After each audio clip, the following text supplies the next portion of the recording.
নমস্কার সবাইকে।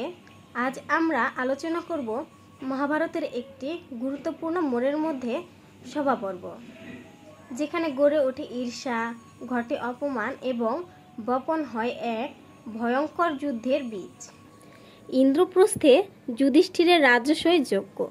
পাণ্ডবরা একের পর এক রাজাকে পরাজিত করে যুধিষ্ঠিরকে চক্রবর্তী সম্রাটের আসনে বসান। ভগবান শ্রীকৃষ্ণ এই আসনে অগ্রপূজিত হন। মায়াসুরের দ্বারা নির্মিত এক অলৌকিক রাজসভা মায়াসভা, যেখানে জল দেখা যায় মেঝে হিসেবে, আর মেঝে মনে হয় জল। সভার সৌন্দর্যে হতবাক কৌরবরা। এমন এক মুহূর্তে দুর্যোধন এক কাচের জলময় জায়গাকে জমিন ভেবে সেখানে পা দেন।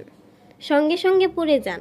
সবাই কিছু লোক হেসে ওঠেন, কিন্তু সবচেয়ে স্পষ্ট হাসি ছিল দ্রৌপদীর মুখে। তিনি বললেন, অন্ধের পুত্র তো অন্ধই হয়।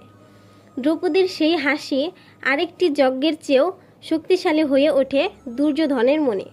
সেই অপমান ভুলতে না পেরে শকুনি ও কর্ণকে সঙ্গে নিয়ে গড়ে তোলেন এক ভয়ঙ্কর পরিকল্পনা, দ্রুতক্রীড়া পাশার খেলা।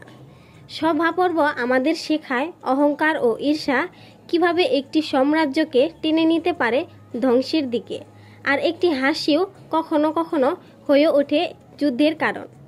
আপনি দেখছেন বেদান্ত সার, সনাতন ধর্ম, মহাভারত ও গীতার সত্য অন্বেষণের এক অনন্য যাত্রা।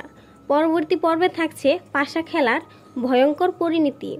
সাবস্ক্রাইব করে আমাদের সঙ্গেই থাকুন। নমস্কার সবাইকে।